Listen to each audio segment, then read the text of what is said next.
Welcome to Outside Sales Talk, where we meet with industry experts to learn the strategies and tactics that make them successful. I'm your host, Steve Benson, and I've helped thousands of salespeople all over the world crush their quota. Today, I'll help you crush yours. Welcome back to Outside Sales Talk. Today, I have Thibaut Souyris with us, and we're going to be talking about how to sell abroad. So, tips and tricks to selling in the US versus Europe. Thibaut has a ton of expertise in this. He's the CEO and founder of SalesLabs, where he trains and coaches B2B sales teams to start more conversations and close deals faster. He's also the co-host of the B2B Sales Podcast. Thibaut, welcome to Outside Sales Talk. Hey, Steve. Thanks for having me. Well, it's great to have you here. I guess tell me, what are the differences between selling in Europe versus selling in the US? So that's actually a good question. And there are so many ways to answer to that question. So I'll go into different topics. So don't get offended if you're from the US on what I'm going to say. So one thing that is very important in selling in Europe and that is very different from the US is that the buyers can sometimes be like the selling is sometimes a bit more sophisticated, I would say. So that's why I was saying this. Don't get offended. But what I mean by sophisticated is like in the US, you will have like a certain amount of things that you will be able to build rapport over. So it's very cliche, but like you often will talk about college football, college sports, or these kind of things, which are very, very big in the US. And the thing is, in Europe, there are like I don't know how many countries, but like I think EU is like 27 countries, and these are as many different cultures as that. So we definitely have our kind of main sport, which is soccer there.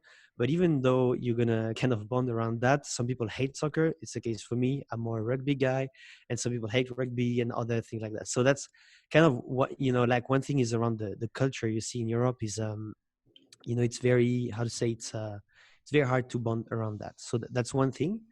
And there's also something that is very interesting is that people in Europe tend to be a lot less how to say down to business, I would call that. So that's something I especially appreciate in the US is whenever you go in a sales call, once the discovery has been booked, people are there to go down to business, and we're there to talk about problem, solution, and talk about numbers. So that's something I observed a lot. And in Europe, in certain parts, so it's basically the souther you go in Europe, the more people will actually, the less people will actually be down to talk about business. And so that's something that has to be taken into account. So if you, for example, in France, that's kind of I've been selling a lot in France.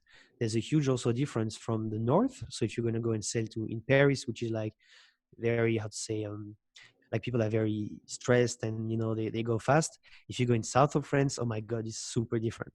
So there are like so many kind of different ways to approach that in Europe. And one last thing, so there are so many other things, but a third point would be the numbers. So one thing you'll see in the US, if you actually are able to find a problem and quantify that problem, for example, I don't know, you have like an issue and that you've managed to quantify it at like 10 million US dollars, and you sell a 1 million USD solution that makes sense for everyone, and we move further. In Europe, people are not as used as in the US to deal with big numbers.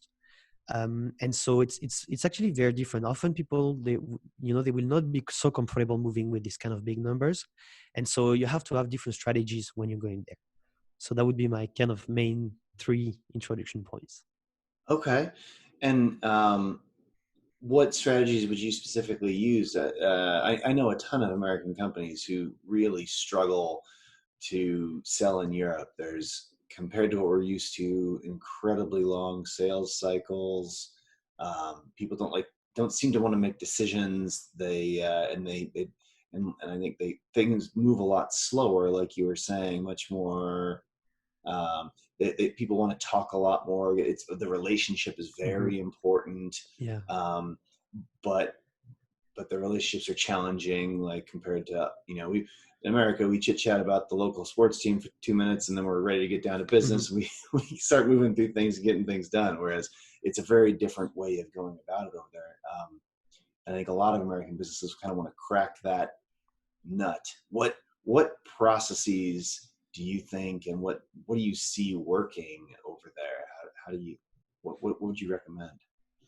So I'd say actually that's it's kind of it's a complex topic there around like how to accelerate the sales process. But one thing I've seen in the US is that there's kind of how to say there's kind of a culture of pitching, and often you're going to present slides, and people, as I said, they are down to business, so they are sitting there because they clearly know what they want to do. So if you're receiving a vendor, you actually have a clear idea of what you want to do, you got a clear understanding, and you know like the vendor doesn't need to do like I would say you know, you don't need to be excellent and do crazy discovery, like in-depth discovery, to understand the pain. It's clear. In Europe, it's way harder to actually do that. So you have to be super good at discovery. That's like critical to actually like set the deal. And there, I mean, it's also the case in the US. The better you discover it, the faster will be your sales cycle if the opportunity stays in the pipeline.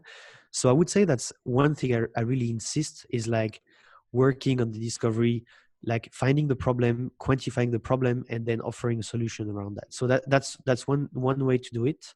Mm-hmm. And yeah, I'd say that's the main difference. So it's kind of a paradox because in Europe we're a bit like late in terms of sales technique and methodologies compared to the US, but we need to master that way more than in the US because people tend to be, you know, like to have no urgency. There's the thing, you know, in Europe is like in the current crisis we're living, the question people are asking themselves is, should I take holidays, you know, in August? I'm sure in the US, no one's thinking about holidays. Everyone's like, okay, we need to find a way to make like a positive, you know, to just like get Q3 and Q4. In Europe is like, oh, you know, will the coast be open in the holiday?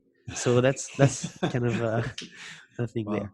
Well, that is interesting. I haven't heard anyone I've talked with a lot of people about a lot of things in the last month, and you know, for everyone, it's now April 14th, Yeah. 2020. So we're like right in the middle of COVID, and everyone's at home because this won't be published for a few weeks. But um, I've not heard anyone talk about their vacation for the year at all. That is a great cultural point.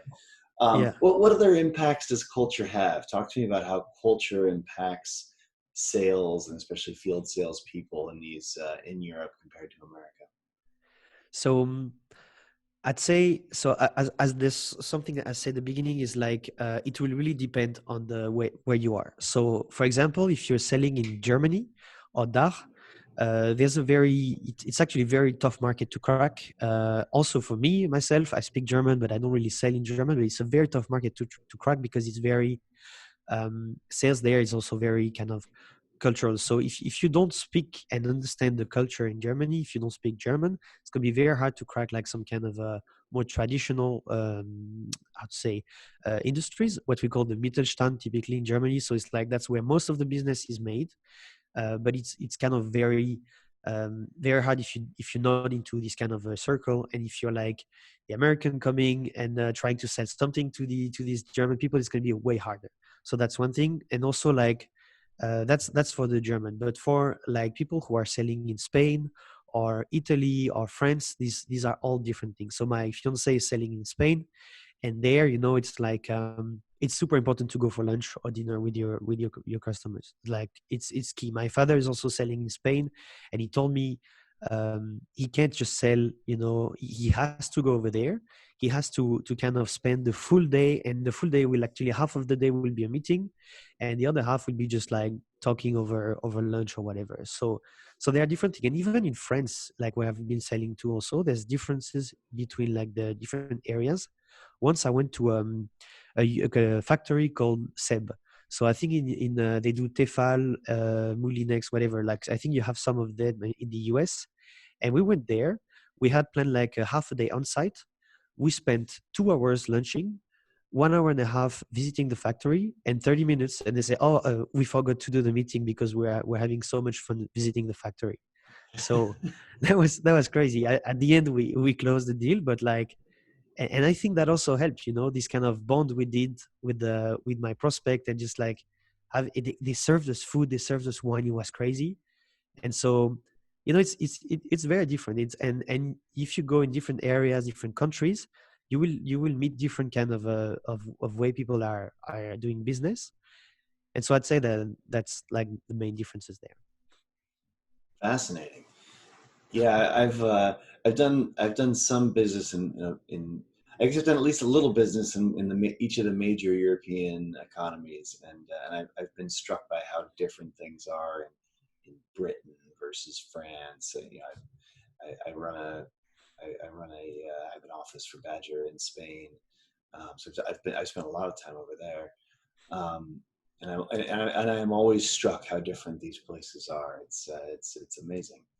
Yeah. Um, what about, I've noticed when you're dealing with different stakeholders, it is different over there, like the relationships between people and the people that have different roles at a company.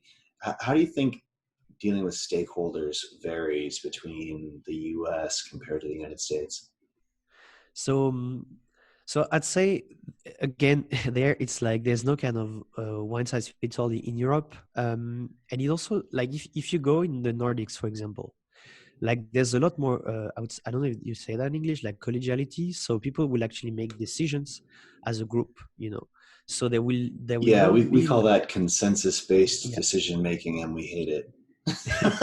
I absolutely hate it too. Actually, it's a nightmare because you don't have to convince one person, and build rapport with one person. You have to do it with everyone, and there's like so many different personality types you have to adapt. So it's way more complicated. So in the Nordics, you see that very often. People do not make decisions by themselves, and in France, for example, there's kind of this in French. We have this culture of like this monarchy culture, and the way our government is done and everything is run. There's always one boss basically, and everyone follows. So in France, it's quite easy. You go, you identify your decision maker, you work with your decision maker, and things are going to be fine. And so that changes. Sometimes in Italy, for example, you would actually someone would say, "Oh, I'm the decision maker," and then you work hard, you push the deal, and then you realize this person is not the decision maker at all. You know, they are totally hidden somewhere, and that's their job is actually to pretend they are decision makers. So there are different ways, but there's still a lot of similarities. So if you work with big enterprise companies, you will always deal with like procurement, legal, and you'll have the same kind of organization as you have in the US, but also like mm, this will change with the size of the company too. And how do you think selling changes between the different European countries? Uh, a salesperson in Italy versus a salesperson in Britain versus a salesperson in Germany or France. What would you say that how does that change? So what do you mean? What, like, do you have maybe an example, because it's such a vast thing that it's Yeah, like the selling styles. Like it feels like if the decision makers are different, what do you think about the styles of selling? Like okay. you mentioned some have, in some countries you may show up and you just hang out all day. In other places, maybe Germany's more efficient or quicker. Like the Nordics are consensus Yeah. based. Like what what else can you tell us about the way you have to sell differently in these different places? I think this is an important point for Hmm. Americans. A funny thing about America is it's this huge place, and we think we have differences in culture between, like, the East Coast and the West Coast and the South and Yeah. the Midwest, but really they're on a relative scale. What's amazing about the Midwest is how similar we all are, and like Yeah. Canada is very similar as well. The Yeah. the the Whereas, Spain versus Italy, you would think they would have a lot in common. They Yeah. are extremely difficult, or different, not difficult. Yeah. So I think that's a really important thought for Americans, is we kind of Hmm. think of, we're going to open up European sales now. Whereas actually, I think you need to think about it more like, we're going to open up French sales, and then we're Yeah. going to open up German sales, and then the Nordics. And so it's Yeah. very like, I think that's an important concept for Americans to understand, is how different all these places are and how Yeah. you have to sell differently to them. How would you say, what do you think about all that? And how do you have to sell differently in these different places? So I'd say there's it's super hard to answer without like making generalization, like like just like putting people in buckets. But Mm-hmm. what you'll see is like that's a bit of a cliche, but in Germany people tend to be very efficient. And one thing that is surprising, if you go in Bavaria, for example, which is like south of Germany, um, people like behave a lot more like Italians there. It's crazy. So that's the richest area of Germany, and that's where most of the business is done. But people are just like, they just want, like, one of my customer invited me to Oktoberfest, and they just like, they just paid for everything, and I was like, okay, that's surprising for a German. And so I would say there's like there's two things. So there's like the area, but there's also the age of people you typically deal with. Like, one thing you have to understand in Italy is, for example, there are not so many young people selling, because when you're young in Italy, you basically make 500 euro a month. There's no job there. So every Italian are actually somewhere else. They're working in France, not really, but like Germany, UK, whatever. So you're actually going to deal with a lot of people who are a bit older.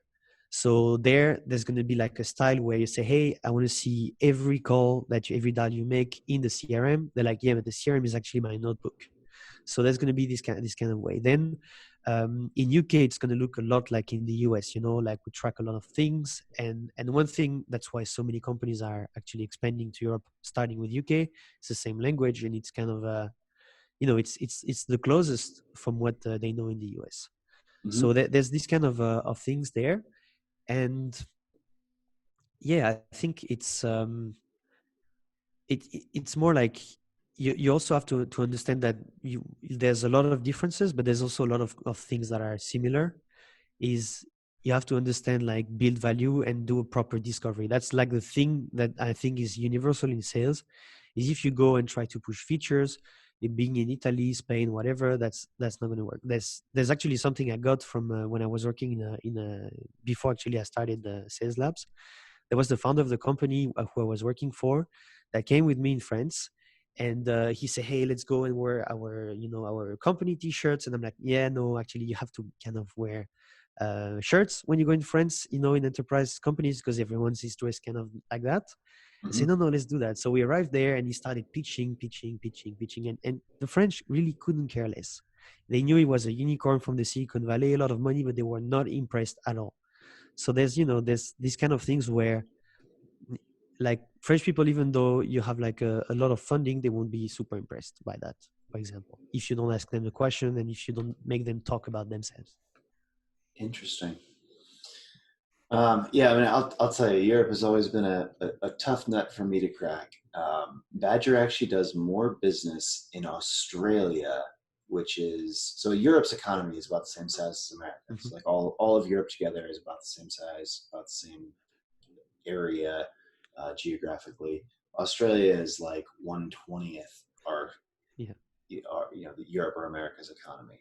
We literally do more business in Australia than all of Europe, and we have an office in Europe. I mean, it's always been very confusing to me, yeah. but it's so Europe's always been a tricky nut for me to crack. How do you explain that, actually? I don't know how I explain it. I think that it's because we've always been relatively reactive at Badger. Like, we don't. There's so many field salespeople in the world, and we Yeah, solve like some very straightforward problems for them that they know they have when they have them. And and if they're doing it by hand and they see that we exist, they're like, well, of course I'd want to use this yeah, instead. But as a result, we've never really built the infrastructure to like wine and dine people, which I think you yeah, really kind of have to do in Europe. Um, my attitude has always been like, oh yeah, well, if you want it, it's right here and it works and you can sign yeah, up and start using it. Whereas I think to get a deal over the line in Europe, I think it's much more like we have to go hang out with them and like go out to dinner and we would need more, like, to sell in Germany. I would need to yeah, hire a sales team in Germany and like have boots on the ground, yeah, and it based this selling costs so much more over there, like to acquire a customer, that it's basically not profitable. So when I Yeah. look, I would have to charge a lot more Yeah. for the product to make it profitable for us to sell there. I think like it's like But it's I would have to pay $20,000 to acquire a customer that was worth yeah. 15, and so it doesn't make it. We've never scaled over there because it's never worked out Yeah. economically. I think is the way I've been seeing it. But I can't just like I charge a fair price for America, but in Europe I would have to just charge more to make it make sense. Which I think is why you see a lot of really expensive software come out of Europe, like SAP, right? It's like Yeah.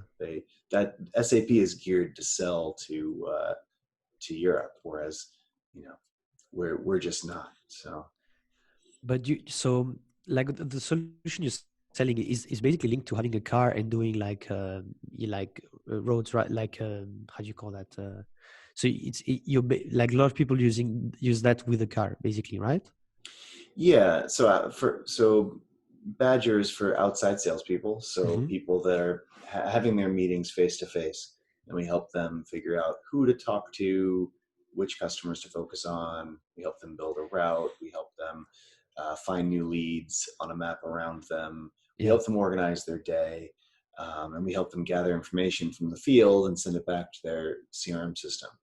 So we basically do a bunch of things Yeah. that are really useful if you're a field salesperson, someone who goes out in the field. Yeah. Maybe then, because Europe has like a public transport, like is way more developed in Europe. So like that's one thing is there's something you see a lot in Europe is you have a mix of inside and outside. So Mm-hmm. you'll do a lot of inside, and then like the typical organization you'll see is like you'll have a hub, for example, in Berlin or London, and the European EMEA kind of office will operate from there, and then you'll fly to see customers here and there, and you're going to group your customers meetings, like you go to Paris, for 1 to 3 days, and you're going to see Mm-hmm. like up to, I don't know, 8 customers. Yeah, So yeah. there, I would say that people maybe use that a lot less, and people who actually, because there's a lot of people who are selling stuff on the road with their cars, but they are way more into the localized market. So for example, there's a company, I think it's called Zumo or whatever, where they sell like these machines where it cuts oranges. So it basically creates like orange juice, fresh Mm-hmm. orange juice by cutting an orange. Like it's kind of a robot that does that. And Mm-hmm. the people there, it's kind of a company from south of Spain. And yeah, all their reps are kind of like, they don't speak English, but they speak Spanish. And so they are in France, in Belgium, whatever, but then the official language of the company is Spanish. So Mm-hmm. then that would maybe an explanation, is that the companies that use this kind of solution are way more, let's say, localized, and so English is maybe not something they actually use every day.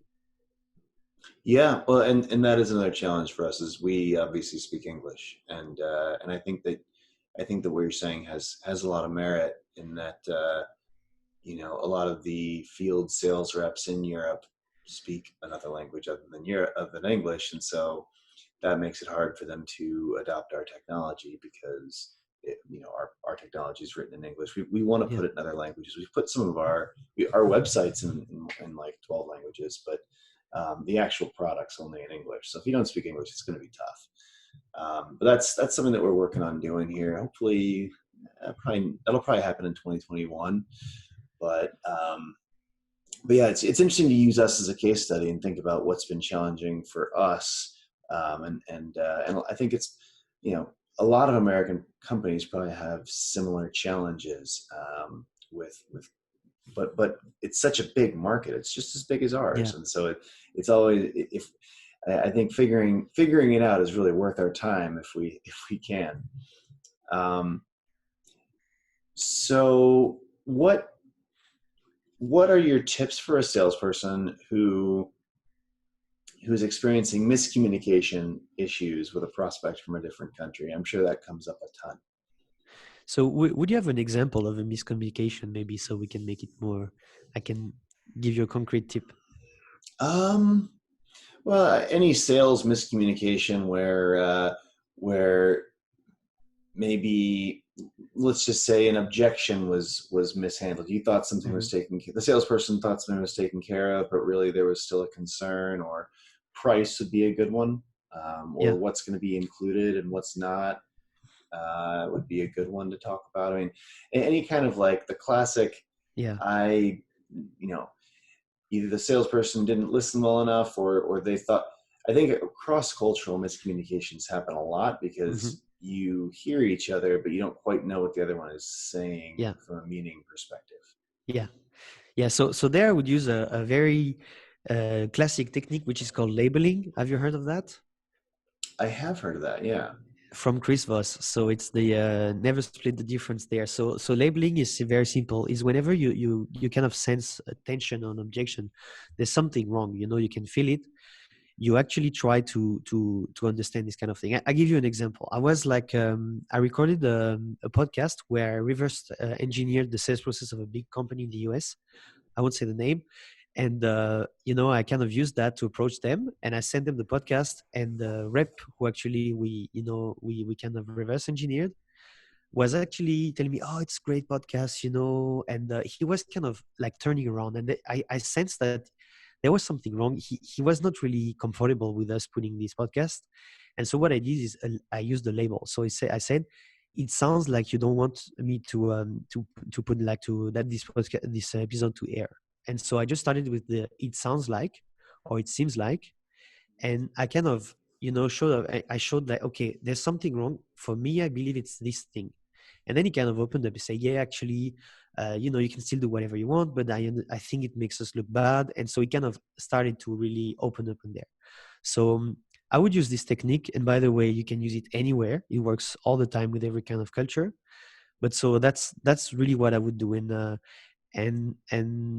like being clear and upfront about the fact that there was miscommunication, misunderstanding is always something valuable. And yeah, that's a quick tip I would give.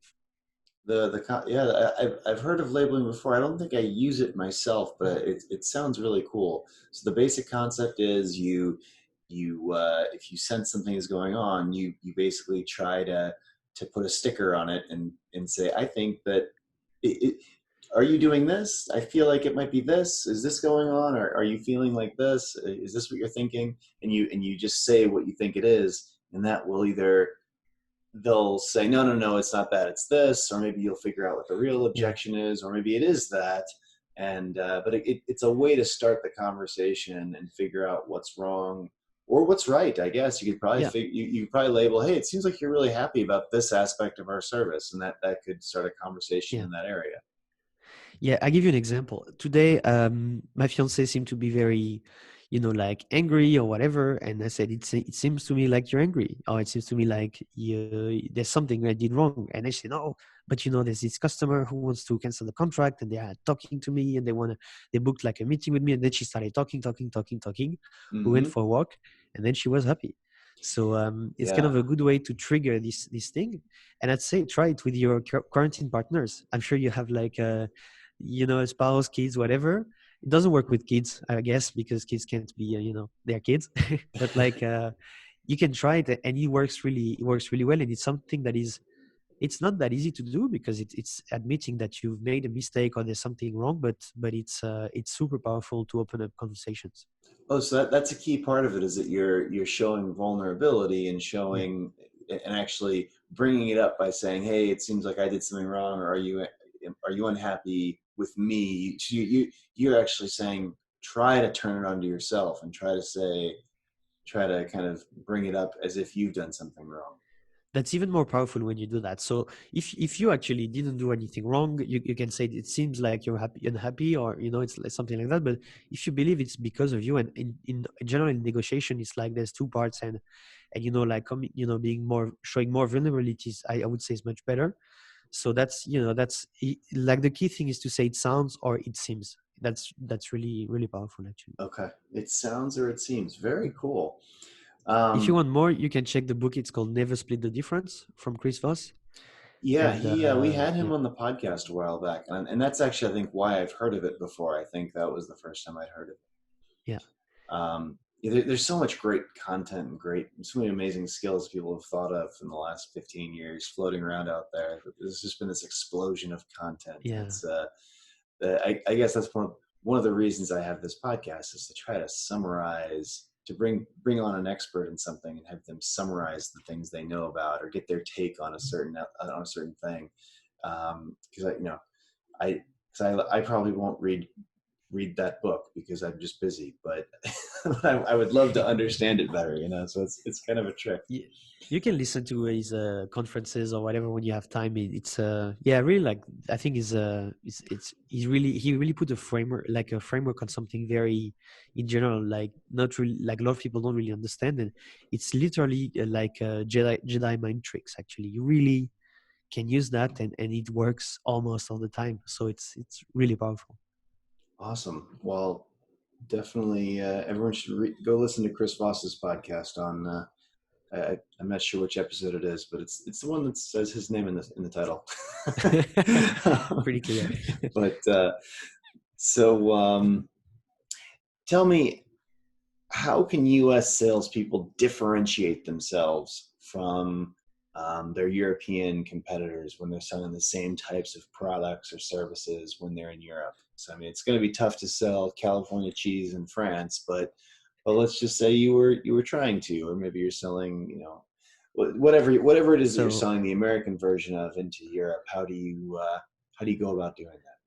So if you're selling something from California, definitely not cheese, please. Wine, maybe, could be fine, but cheese, please not. So yeah. So actually, that's one thing is very simple. Do a proper discovery. As important as it is, in Europe, we don't know how to do a discovery. It's something that it's insane. Every time I go to a new customer, I check how the reps are working, and it's always the same. They go and they start pitching, and it's like, there's this thing from the Wolf of Wall Street where I say, hey, sell me this pen, and everyone goes and believes that's sales. So it's pretty sad. So if you do a proper discovery, you just try to understand what people are trying to solve, what problems they are facing, and what have they tried to do about that, and just doing that makes you different. First, because people are not used to that. They're used to everyone pitching them about their company. Say, hey, look at this slide deck. There's 50 slides. The first 30 slides are about our history, our mission, our founders, where our offices are located, whatever these things. Just skip that. Do a proper discovery. Don't use slides. That's also something really powerful. And that's a good way to differentiate. And I would say it's a good way to use like what you do well in the US and bring that in Europe. And so that's something I've done a lot. I've been kind of trained very early on in the how to sell the American way, I would say. So I did like Sandler training, then I did another training with Skip Miller. So it's from his proactive selling. And this, for me, that's kind of the best training I've ever had. And there, when you go and just like you say, okay, no more slides, I'm just going to go have a conversation and try to understand what are the problems you're trying to solve. That really helps. And so that's very refreshing for people in Europe to kind of be treated this way when they talk to a human and not to someone who's like representing a company. So it's really this kind of thing. I would say that would be a good way to do that. Talk to me about workplace cultures. So how is workplace culture and office culture different in Europe versus the US? So I'd say workplace culture is currently changing like super fast. So that's maybe valid to the previous thing there, but like I guess let's talk about a pre-COVID world, yeah. because we'll probably be back to that eventually, but just with more hand sanitizer in the office. But right now, workplace culture is real similar in Europe and America. We're all sitting in our living rooms. but what about before this all happened? So one thing is important in Europe is people don't work as much as in the US. So that's one thing important to understand at all level. People don't like being bothered after 4 on Fridays, for example. So that's something there. But like that's also a paradox because in the US you will typically, I've actually worked in the US and people at 5 or 6 they are out, and they are very productive during the day. In Europe, it's a bit different. So we tend to take long lunch breaks, so sometimes we do that. We tend to talk a lot more, not about work while we're at work. So we tend to spend maybe longer hours. except on Fridays, where we kind of go out of the office super early. And so that's something there that is important to understand. There's also one thing: if you have a business in the US and you kind of have like an office in Europe, really be mindful of the time when you're booking meetings with people. So the thing is I think if you're the West Coast is super hard, because right now I think it's like, I don't know, for me it's almost 9 p.m. And so that's something that is super important. And in the long run, I've seen so many kind of executives being super pissed with their, like the kind of founding team in the US, because they were booking them always super late. So that's something that is really important, is take your meetings early in the morning when you're talking with Europe. So that's something there. And there's also like something to see in Europe is people are a bit more so I don't know, it's like that was something I experienced a lot. We had this kind of boiler room approach in Europe, where my first sales job was just dudes, and it looked like a frat house, really. And this is still very present in Europe. So in the US, and for me, I'm pretty much against that. I was really happy when I did it when I was younger, but now I just realize how bad this is for anyone who's not like a white dude, basically. And so that's something where in Europe it's not so, it's coming, but it's, this can be a bit shocking to people who are from the US. That makes sense. Yeah, that's good advice. Yeah, we've dealt with a lot of cultural things at Badger, just because we have two offices in America, and then one office in the Philippines, and one office in Spain, and especially there's a lot of interaction, like people moving back and forth and visiting from Spain to here and from here to Spain, and they'll come for sometimes 3 months at a time, sometimes 1 month at a time, and we kind of make it an option for the Americans to go work over there for a short period, or on a yearly basis if they want. Mm-hmm. And so we've kind of had a lot of interaction between these two groups, and had to learn to work together on these off hours. And yeah, like the timing is really important. So like early morning West Coast America meetings are my early mornings are always booked up with stuff going on in Europe. And then the work hours is tricky, because like and we definitely learned that, because for us, like for me to book, if I've got like an executive or someone on my team over there, like I wouldn't think twice about booking something at 7:00 on a Tuesday, but they hate that. So whereas if you want to, if I was working with India, or so, we've got people in India as well, that if I'm working with that team, like they can totally, they wouldn't hesitate to book a meeting at 8:00 p.m. my time, right? But it doesn't work both ways there. We Americans just, I think we view work hours. We work more in America, I suspect. So that's probably definitely that jumps out. And the thing you do is like there's kind of office hours where maybe you'll come early, leave early, but then you kind of open your laptop and keep working in the evening. Actually, that's something I'm doing actually, but it's my own business, so it's fine. We're fine to be booked on, like if something needs to happen at 8 p.m., then something needs to happen at 8 p.m., right? Yeah. Like we don't. I think that's, whereas it's more it's socially taboo in Europe to do that. Yeah, exactly. And yeah, I mean, it's that's something I think is important also to understand, because people like to be they like to kind of still have this difference between work and personal life. And I've definitely seen that as in many times I've worked with US companies in Europe, that has been a huge problem for a lot of people. So even for me now, actually, I don't care. I'm taking meetings at any time, but when I was on payroll for someone, that was really hard for me. Yeah.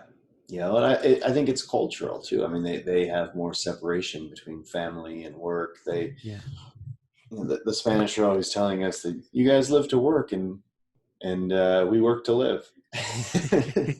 Yeah. What other suggestions do you have for salespeople in the United States to work better with their colleagues in Europe or customers in Europe? So there's something I would recommend, and it's not only just like to work better with the colleagues or like in Europe or it's with everyone is just like do some research. Like, whenever you're going to talk to a prospect, don't look at say, oh, you've been to this university, or just like try to understand like something I call triggers. So now on LinkedIn is very easy to find triggers where you're going to be able to find like like people live like a crazy digital like of kind of mark. So they're on Twitter, they're on Facebook, they're on Instagram, so there's so much data you can use. It's a bit of spying, I would say, but like really do your research when you're talking to someone, and try to be relevant around that. So that's really an advice I would give, is to be super precise on that, and don't be don't be lazy on that. And so that's one advice I give to people who really like to prepare. In my case, I'm not a huge fan of preparation. I kind of like going with the flow. So whenever I meet someone, or I start with a new prospect, I go into like full curiosity mode. So I'm just gonna go and I start asking questions. Say, hey, like I really just like start having conversation and really make the people talk. And so again, you can use these things, labeling. There's also mirroring from Chris Voss again. So these kind of techniques where people just talk, and then you create like a real connection. So that's what I would say. If you're more into the freestyle, just go and make people talk. And if you're not, just like prepare so you can have like topics of conversation.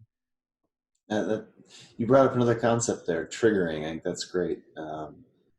Looking for things to get people. This one is mine. The Oh, that trigger. one's yours. I Yeah. hadn't heard that before either. That was really cool. So just to bring everyone's attention to that, because I haven't heard that before. Kind of looking for things that get people, that will trigger them to talk about something, or be engaged, or finding out something about them that, like, if you were to trigger that topic, they're gonna engage with you. Very cool. Exactly. Yeah. And mirroring, I think we generally understand that, doing things that the saying thing, using the same words back to someone when you're listening to them, or mirroring their body language, that sort of thing. It's a good So classic in this sales case, it's skill. more repeating the last 1 to 3 words of a sentence. So if you talk about, like it depends. So for me, typically, I don't really use it because I kind of have experience making people talk. So I will ask questions, and it's kind of a good way to replace the open-ended question.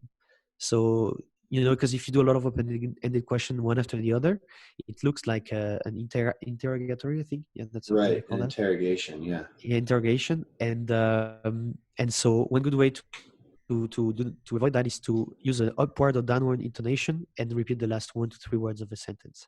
So I won't do it now because it takes a lot of practice. I've done it twice live, and twice it failed. but And I've twice seen it it. failed. Yeah, I just did it. Exactly. That's exactly a perfect mirror that you did, and twice it failed. And then I'm like, yeah, and then so that's a good way. That's a mirror, as we call that. All right. Well, next I'd like to do sales in 60 seconds. Quick Yeah. questions, quick answers. First question: what factors hold salespeople back from selling to different countries? I think they're just they're afraid of not having the same results. So if you're selling, for example, in the US, and then you go try to sell in Sweden, you're kind of super afraid because you don't know how they will react, and even if they will actually answer back. So Sweden is maybe a wrong example because they speak English, but if you go with an outreach campaign in English in France, that's kind of something that would prevent, like, where people would be, okay, I'm not going to do it, and they would be right. So yeah. All right. What's your top tip for salespeople who are looking to sell abroad? So one thing that is important is to have like a go-to-market strategy. So selling abroad is a totally new territory, and so one thing they need to understand is they can't just go and be just a salesperson selling. They have to be a small marketing machine. So they have to have a go-to-market plan. They have to be able to not localize, like in terms of language, their content, but understand, like trying to understand what are the ICPs. The ICPs are certainly different, and the problems they also approach, like the ICPs are having, are also certainly different. And So talk really talk about taking what's an ICP. an ideal customer profile. So Mm. it's I love making the combinations. The combination is kind of a matrix that makes your ideal customer company, so the type of company you work with, and your ideal customer title, which is the job title of the person. So if you have a CEO of a Series A startup, that could be an ICP, for example. Sure, sure. Um, how can salespeople stay up to date on trends and new developments when they're selling to different countries? So I'd say they can listen to my podcast, the B2B Sales Podcast. It's a good way to actually understand the different styles we have in Europe. But over that, I would, for the different trends, you can check like in Germany we have something called Sales Masters. It's kind of a sales network, and that is focused on DACH, but for English speaking. So Germany, Austria, Switzerland. So try to see like these kind of local industry news or industry, I would how to say like groups. That would be a good way to understand what's happening there. What's a trick that all salespeople should do every day to become more successful? So they should just accept that their job is going to change very fast, and if they need a few tricks, they need to understand how to build a lead magnet. I would say they need to understand how to use Canva, and for example, they need to understand how to look good on video. For example, these are three things I think are super important in sales. If you can't just in 3 years, if you're not able to be your mini marketing machine, you won't have a job, because like so much of your job is actually automated now, and it's going to be automated. So I would say make your job irreplaceable by by doing something a machine can't do. I know it's not like the kind of predictable revenue dogma where it's like SDR, AE, and CSM. It's more like something different, but that's really what I believe is, if you're not investing in your skills right now, and like these kind of creative skills, it's going to be tough. Tell me, what's the greatest sales lesson that you've learned over the years? So one lesson I would, like I really learned and I keep learning all the time is you can't afford to delegate like your kind of lead generation or pipeline creation. You can't really delegate 100% of it. So if you have to sell something at some point, you have to be able to prospect. So one thing, that like the biggest lesson I've learned is always kind of stay up to date on outreaching, because at any point in your life, you're going to have to do it again. So yeah, that's the biggest lesson I had. Yeah, well, my VP of sales at Google, I remember him saying, and this is relevant from the European perspective. I remember him saying, "I've got good sales reps that golf on the weekends. The great sales reps are still prospecting." And that's definitely a very un-European thing to say, but that You don't need was, to prospect on the weekend, but like, for me, when I started in sales, I was prospecting, and then, like I became manager and I stopped prospecting. And I was like, finally, I will never do it again. And then I restarted a new job, and I was like, they say, yeah, you can have leads. And there was no leads. So I had to prospect again. And then in my business, I was like, yeah, it's consulting and you get a lot of inbound leads. And there's a lot of inbound leads, but if you want to make enough money, you have to prospect. So yeah, just be comfortable with that. I would say that's the learning for me. absolutely. So tell me, as an actionable takeaway, what should the field salespeople listening today do as a first step to get started on selling to different countries? So again, go to market strategy. So that's one thing I would do is, first thing you have to do if you want to sell into another country is to understand how you're going to approach it. So understand like exactly who's your ICP, like in which territory, in the specific territory. So ideal customer profile, understand what are the problems they're trying to solve. And the best way to do that actually is to, once you understood your ICPs, is to contact them to understand what their problems are. Don't assume them. And yeah, that's really like the first thing to do is just take some time to sit down and understand, like have like a basic strategy, and then go. But just don't go and start cold calling. If first, don't expect to have like as many leads as you have in the US. Don't expect the quality of the data you're going to find to be as good as in the US. Like the database of leads do not work as much in Europe. And yeah, that's pretty much what I would say. All right. Um, well, I'm going to try to summarize all the wisdom that you've given us today for all the people that are driving and couldn't take their own notes. Um, So in summary, in the US, salespeople can find more things to build rapport with because it's more of a shared culture versus Europe, which has over 27 countries, each of which have at least one culture, maybe a couple. Many different European countries sell differently from one another. European countries located in the South, for example, often dislike jumping right into business talk the way Americans would. In Spain, it's super important to go to lunch when you're selling, and lunch can be half the day, and then you can do a factory tour, and then the meeting can be crammed down into 30 minutes where you actually get to talk about what you do. So it's very different from here, and you have to be ready for that. If you don't have an understanding of the European culture or speak the language, it can be a lot harder to sell. In my experience, I'm kind of the opinion if I want to sell in Germany, I have to hire a German sales rep. So it's okay to test the waters with your team from here, but if you actually want to expand and grow, I think that you need local native boots on the street. In Europe, it's harder to do discovery, so the sales cycle may take longer. It may take more to find the problem, quantify the problem, and get to the solution. In Europe, there's also often a lot less urgency, so it can be harder to sell or feel like a really long sales cycle to Americans. And that's certainly true in my business or in software in general. I mean, a very high percentage of European companies don't even have a CRM system. So, we run into that all the time. And so that's, kind of one of the first things that you would have bought for technology, and they don't have that yet. And then we're talking to them, and we're like, oh, wow, okay. We've got a few steps to go here. So the area and the age of people that you're selling to will also change in Europe based on which country you're in and what you're selling, and that you need to adjust your sales strategies and the way you sell based on that.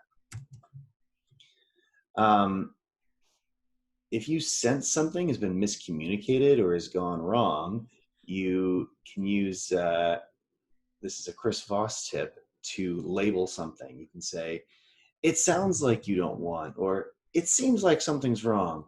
If you're clear and upfront, and you can see if you can find out what's wrong, and then you can overcome uncover the objection, find solutions, understand people better, communicate. Don't be afraid to be vulnerable on this. To sell as an American in Europe, make sure you do proper discovery. Really understand the problems that people are facing and how you help them. Do your research so you can be really relevant for the prospect, and find triggers when you're doing your research to engage well with your prospects. This can be very refreshing in Europe because a lot of times sales reps there aren't doing it, so you can gain an advantage there. In Europe, people tend to leave the office very early on Fridays, so that's probably a bad time to schedule meetings with them, obviously.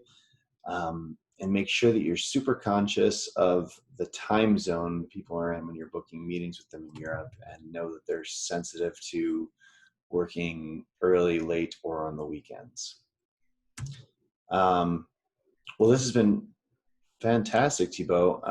Where can listeners read more about your work? Where can they reach out to you?